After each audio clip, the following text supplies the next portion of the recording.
literally like the first episode of this series of Girls Beyond the Wasteland can pretty much be summed up in, hey, I just met you, this might be crazy, let's go on a date and make a shoujo game maybe. Literally the whole plot just right there.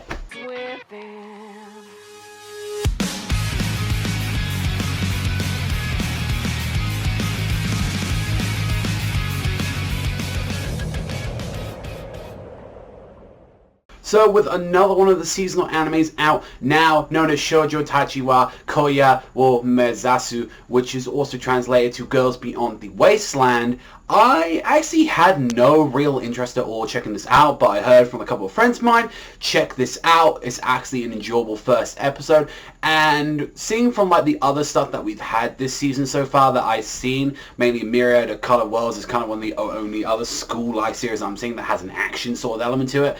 This one as well, like I got to say, I actually had a lot of fun watching this first episode, and I definitely wanted to talk to you about this one. So for a quick little synopsis about what this show is about, the main character that we got, like Buntaro, doesn't know what he wants to do in the future, and he seems quite busy. Like he seems to do a lot of things. Like he likes helping around, like in school. He has a part-time job. He helps people like there, like doing stock market. He even like wrote the script for like the stage play, which apparently knocked out of the park. Like he did all of this stuff, like way like above like everybody. He's like, oh, I have no idea what I want to do in the future. Like I have no idea what I'm going to do. And he gets approached by one of his classmates known as Kuroda Sayuki, and it's like, hey, I want to go out on a date with you on Saturday. And it's like, what the fuck? Like he's just like there saying like, okay, go on the date, enjoy the date, the two enjoying themselves, and then it's just like, oh, by the way, I want to make a shoujo game with you, and it's like, what the fuck? Like just out of nowhere. It's just like, it's such a weird thing, and this is like throughout the entirety of the first episode, and that's just the straight out synopsis.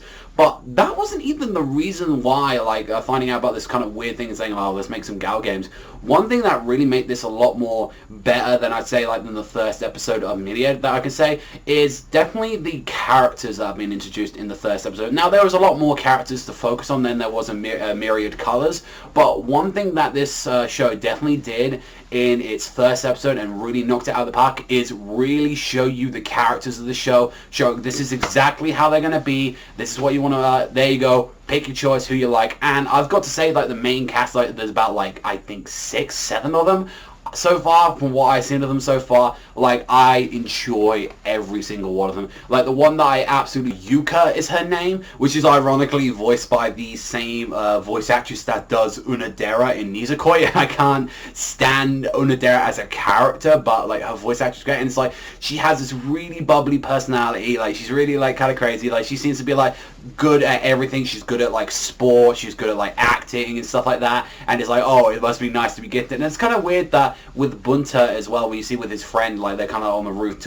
talking about and thinking, like, what exactly they're going to be doing. Because that was the thing with a lot of people in, like, school. Like, they had no idea what they wanted to do in the future, like, who they wanted to be. And I can definitely see it. Like, I had a lot of friends that were like that as well. Like, even for, like, for me, for a while, I didn't know what I wanted to do. But I kind of learned that around about the end of, like, sort of my, like, college years, and also as well with my school years, what I kind of wanted to be in the future. And it's kind of interesting to find that out. Like, he has no idea when he would go, so he's like, hey, maybe this is like making this be shoujo games, like, interesting, and like kind of finding out more the reasons, and like kind of went straight into it and saying, like, yeah, it's kind of the dog-eat-dog world, like, even when it comes to this stuff as well. Like, you see, like, there's these mad expensive games there, and then there's like these really cheap ones, and it's like some stuff gets anime, and it's like, hey, even some people that did these games, like, it leads into different things. It can lead into manga, light novels, anime, you know, anything that you want to pretty much do. And that's how a lot of people will probably start, like she said. And it was kind of weird that they showed, like, a really weird, it's like, oh, look at that show there, that's now about to air, and it looked very strangely a lot like Madoka Magica, and I was like, maybe there's some hints being,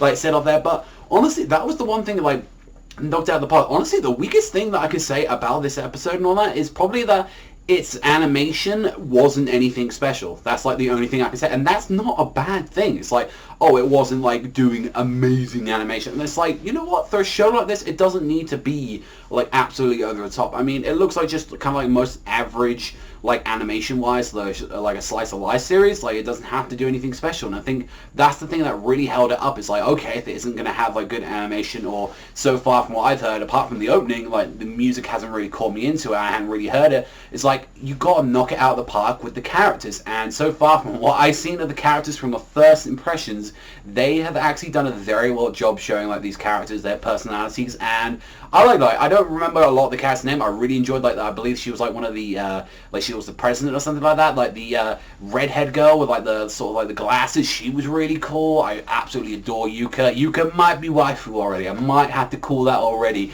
Like, I don't mind Kuroda too much. She's alright. Like, and then as well, I enjoy that the main guy's Bunta's like a guy Kai. I think he was a kind of chill character, and it seems like he's gonna have a bit of personality from what we've seen in the opening, from what we've seen. And I kind of like how the whole thing was saying like, oh yeah, this whole place is a wasteland, and then the actual opening and like the series is called like involves girls beyond the wasteland. I believe like the opening was called Wastelanders. So I kind of like that little note that they did in the show, and I definitely noticed as well, like, it's kind of the same message for this anime, and the same thing like for the source material as well, when it's saying like the good stuff gets up there and it gets the animes, it gets the sequels and gets stuff.